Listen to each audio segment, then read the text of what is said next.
નમસ્તે મિત્રો, સ્વાગત છે તમારું મારા આજના નવા વિડીયોમાં। આજે આપણે બનાવીશું ભાવનગરના પ્રખ્યાત એવા ભૂંગળા અને બટેકા। તો મિત્રો દેખો, મેં જેવા સરખા નાના નાના બટેકા લઈ લીધા છે। આપણે એક સરખા બટેકા લઈશું તો એને ચડવામાં વાર નહીં લાગે અને સારી રીતે ચડી જશે। તો સૌપ્રથમ આમાં પાણી એડ કરીશું અને સાફ ધોઈ દઈશું આપણે, અને સારી રીતે ધોઈ દઈશું અને સાફ કરી અને પછી એને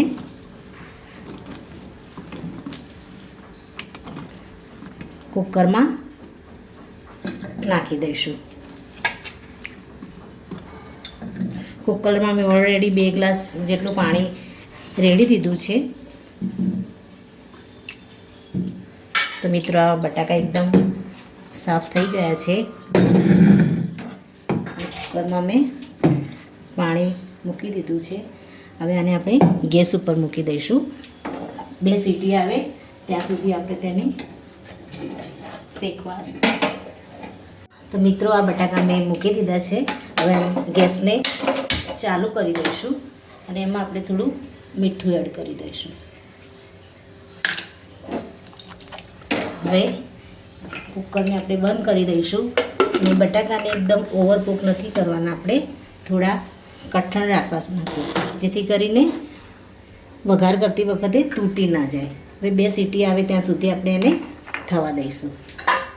તો મિત્રો, આપણે બટાકા થાય ત્યાં સુધી આપણે મસાલો તૈયાર કરી દઈશું। તો મેં એક નાનો ટુકડો આદું લીધું છે, 2 મરચાં લીધા છે અને લસણ લીધું છે। એને આપણે ખોયણીમાં એકદમ પેસ્ટ એની બનાવી લઈશું।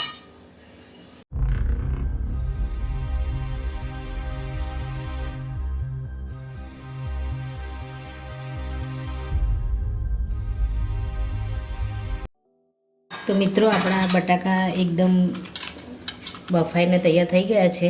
એને મેં એકદમ ઓવરકુક નથી કર્યા, બસ આસાનીથી આ રીતે છાલ નીકળી જાય એવા કૂક કર્યા છે।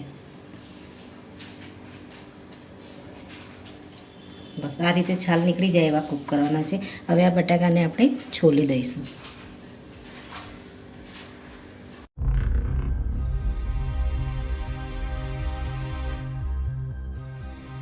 હવે આ બધા બટેકાની એકદમ છાલ સારી રીતે કાઢી દીધી છે।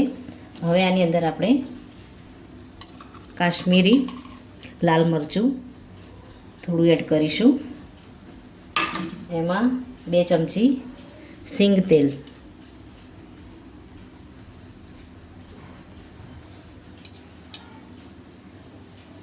તેલ, એડ કરીશું। એમાં મીઠું નાખીશું।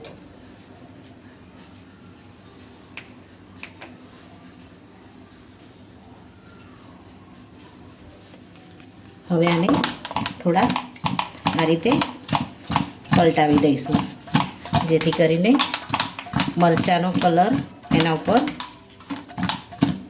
ખૂબ જ સરસ રીતે બેસી જાય। આ રીતે એને સરસ પલટાવી દઈશું। તો આમાં કલર થોડો આવી ગયો છે। હવે આપણે વઘાર મૂકીશું। તો સૌપ્રથમ એમાં આપણે વઘાર કરીશું। તો સૌપ્રથમ મિત્રો, મેં રાઈ લીધી છે 1 ચમચી જેટલી, જેને આમાં એડ કરીશ।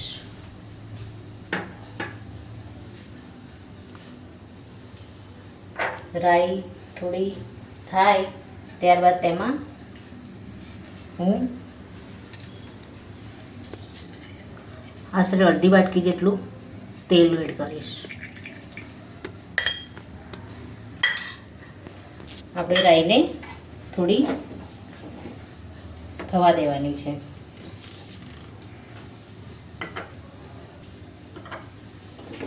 આપણી રાઈ આવી જાય ત્યારબાદ આમાં આપણે બીજા મસાલા એડ કરીશું।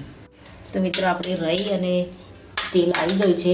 હવે આમાં આદુ મરચાંની પેસ્ટ નાખીશું।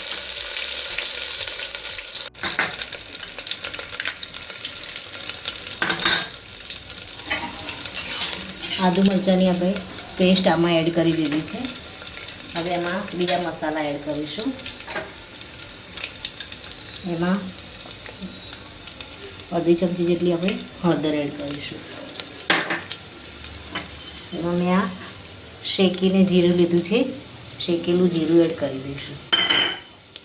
એમાં તલ લીધા છે જે થોડા મેં શેકી દીધા હતા, એને પણ આમાં એડ કરી દઈશું.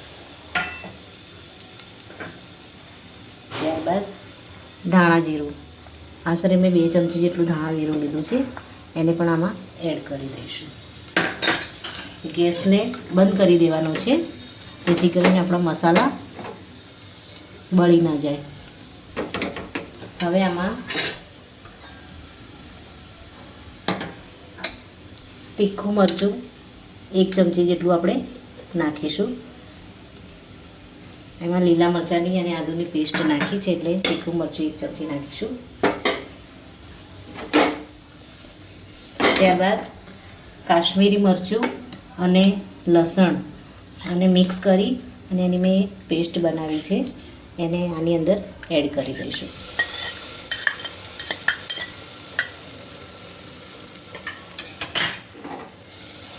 તો મિત્રો આપણો મસાલો એકદમ સરસ થઈ ગયો છે. આમાં થોડી કોથમીર એડ કરીશું આપણે.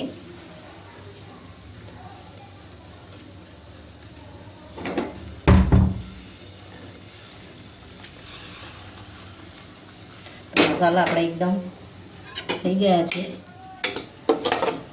હવે એની અંદર થોડું પાણી એડ કરીશું. 2 ચમચી જેટલું પાણી એડ કર્યું. જેમાં મેં લસણ અને મરચાંની પેસ્ટ બનાવી હતી એમાં જ 2 ચમચી જેટલું પાણી લીધું છે અને એને આમાં એડ કરી દઈશું. હવે આપણે ગેસને થોડી વાર માટે ચાલુ કરી દઈશું, જેથી કરીને આપણે મસાલો છે એ થોડો ઘટ્ટ થઈ જાય. તો મિત્રો આપણો મસાલો સરસ થવા લાગ્યો છે.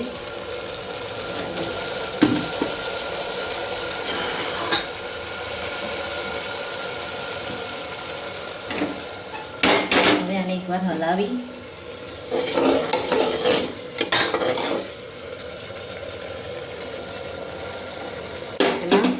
આપણે જે રેડી કરીને જે બટેકા રાખ્યા છે એને આપણે આમાં એડ કરી દઈશું.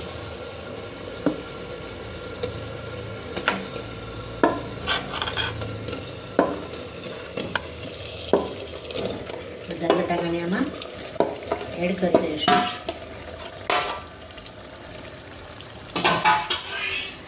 હવે આને પલટાવી દઈશું આ રીતે.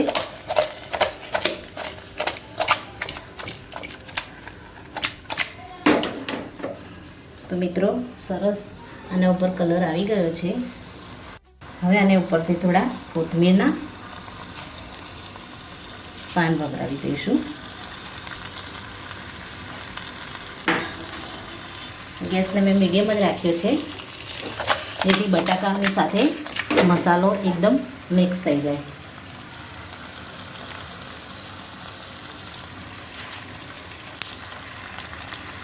હવે આપણે ગેસને બંધ કરી દઈશું.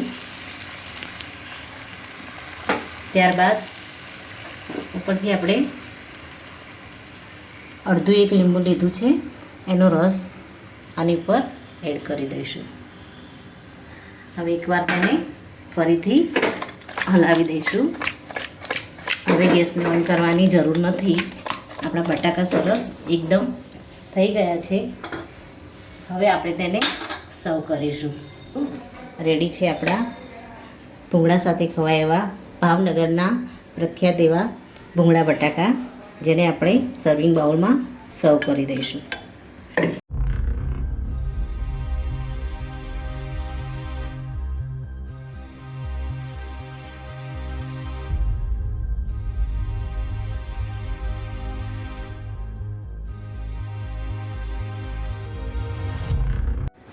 તો મિત્રો તૈયાર છે આપણા આ ભૂંગળા બટેકા. મિત્રો મારા આ વિડીયો સાથે જોડાવા તમારો ખૂબ ખૂબ આભાર. મારો આ વિડીયો તમને ગમ્યો હોય તો લાઈક કરજો, શેર કરજો અને હા, સબસ્ક્રાઈબ કરવાનું ભૂલતા નહીં. Thank you.